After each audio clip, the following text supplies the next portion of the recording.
Sumadsad sa -3 ang net trust rating ni Pangulong Bongbong Marcos base sa pinakahuling survey ng Social Weather Station o SWS nitong Nobyembre.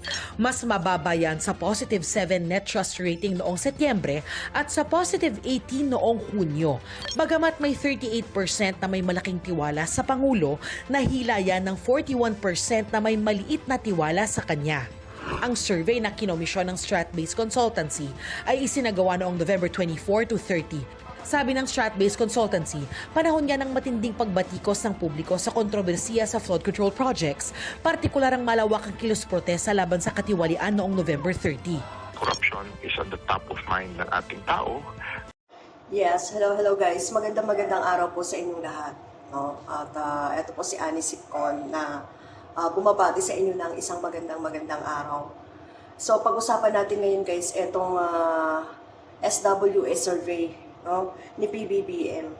Ano ang gusto nyong palabasin? Talagang nagsisinungaling kayo? Talagang gusto nyo ba talagang painitin ang ulo ng mga loyalista? Kayong mga nagsusurvey dyan ng hindi tama? Survey, trust rating. So, trust rating. Grabe ang trust rating. Ibig sabihin, wala nang naniniwala sa Pangulo, sa kanyang mga ginagawa. Anong gusto nyo palabasin sa mga tao? Mga bobo ito? At hindi naniniwala kay PBBM? Samantalang lantad naman ang kanyang mga ginagawa. May nakukulong naman mula kay Pangulong Duterte. Nakulong naman ito Nabigyan naman ng hustisya ang mga tao na nabiktima ni Duterte. Pati si Kibuloy, na hindi nahuhuli, na hindi nabibigyan ng hustisya ang kanyang mga biniktima. 'Di ba? Kay Pangulong BBM lang ito nabigyan ng tawag dito, tamang hustisya. Tapos sasabihin nyo 3%, negative 3%, negative pa. Anong ibig sabihin ng negative? Abonado pa si PBBM sa 3% na yon? Ba't negative? Di ko maintindihan. May positive 3. Ano yan? Kulang or abonado pa ng 3%? Ibig sabihin, nung nakikita ninyo na nagrarally sa tawag dito, sa EDSA, na nagrarally ang mga DDS, nakakatiting na lang ang kanilang tao, nakukunti na lang silang sumisigaw ng BBM resign. Hindi ba kayo doon naniniwala? Kitang-kita naman Yung time na si Celis ang namumuno ng rally na yun na nagsasabi na BBM resign, ang konti nila na nakikisabay na lang sila sa rally ng INC, na itinakwil nga sila, itinaboy nga sila ng INC. Tapos sasabihin nyo si PBBM 3%, negative pa. Anong gusto nyo palabasin? Hindi naniniwala ang tao? Sino ang niloloko nyo dyan sa 3% trust rating ng Pangulo?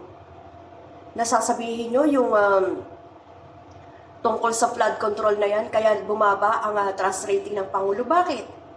Hindi ba totoo yung pinagsasabi ng Pangulo? Hindi ba totoo yung mga nangyayari ngayon?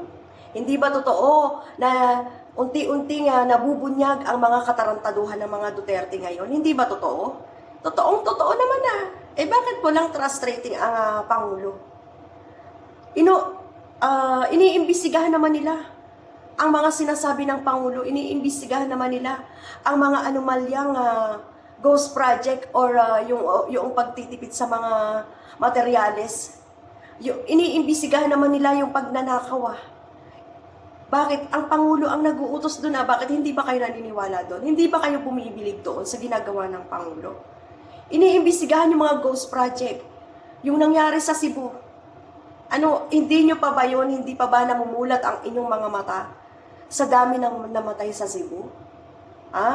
Tapos sasabihin nyo, negative 3, ang trust rating.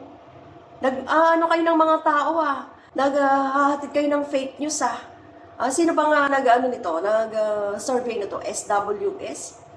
Alam nyo, dati okay pa kayo eh. Naniniwala pa kami sa inyo. Pero ngayon hindi na kami ang hindi naniniwala sa inyo. Nababayaran din pala kayo. Halatang-halata namang binabayaran kayo. At si Sarah, positive 31%. Wow!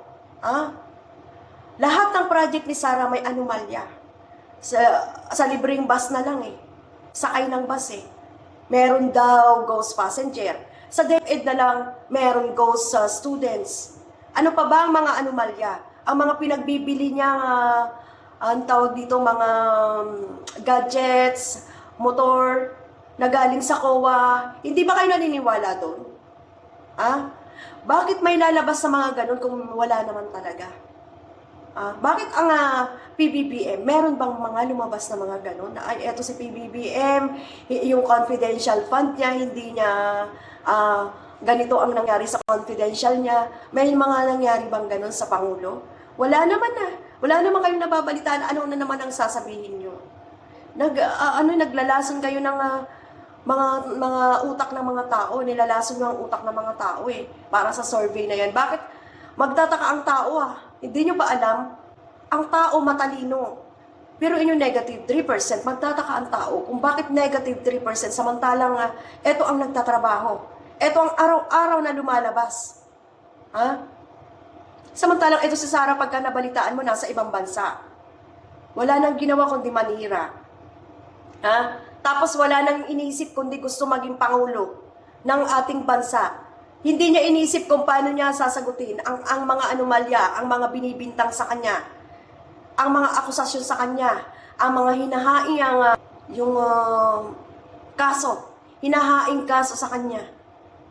Hinaing kaso sa ombudsman, sagutin mo. Sarah, porque ba may hinaing kaso sa ombudsman? Ombudsman na yan eh. Anong sasabihin nyo? Ang ombudsman ay bias na naman, ganon? Sasabihin nyo na naman yung ombudsman hawak ng mga Marcos? Ganun ba? Ang ombudsman ngayon ay hindi katulad ng dati na pinapatulog ang mga kaso.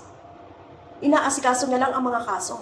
Iniintindi niya lang ang mga taong lumalapit sa kanya para magkaso. Hindi kagaya noon na kahit sinong lumapit noon ay hindi iniintindi ng ombudsman secretary. Ngayon, ang ombudsman po ay iniintindi ito. Talagang ayaw, hindi pwede na matulog ito sa kanyang opisina. Bakit ganyan ang ginagawa nyo? Tandaan nyo, SWS survey, noon pa hindi na kami naniniwala sa inyo. Pagka ganyan na tumataas ang survey ng Vice President, grabe, nanggigigil ang mga loyalista. Kahit mga dilawan, piklawan, nanggigigil sa inyo. Tandaan nyo yan, hindi nyo maluloko ang tao hindi nyo mapapaniwala ang tao na 3% lang talaga ang trust rating ni PBBM. Tandaan nyo yan. Nagsasayang lang kayo ng balita, nagsasayang lang kayo ng mga pag-i-interview dyan, pero hindi na naniniwala sa inyo. Alam nyo ba, pagka may tinanong pa kami ng mga tao, nababayaran daw kayo. Peke daw kayo. Baka Duterte daw kayo, mga nagsasurvey. Kasi nakikita nyo naman na travel ng travel yan. Nangangampanya lang yan sa ibang bansa tapos ang taas-taas ng trust rating. Anong klase yan? Anong klase yan? Alam nyo naman ang ganun ang ginagawa ni Sarah. Ilalabas nyo pa yung trust rating na yan. Ano ba kayo? Ayaw nyo ba ng ginagawa ngayon ni PBBM? Mga nagsasurvey na yan, SWS. Ayaw nyo ba ng ginagawa ngayon ni PBBM? So, ganun, gusto nyo pala talaga yung demonyohang administrasyon. Ganun ba? SWS. At inilalabas nyo pa yan. Dapat, hindi nyo na yan inilalabas Dahil alam naman ng tao na kasinungalingan yan. Alright? Ay, naku, nakakagigil talaga. Huwag nyong ganyanin ang Pangulo namin. Huwag nyong ganyanin. Hindi kami naniniwala. Maraming tao ang hindi naniniwala sa survey nyo. Yun lang. Bye!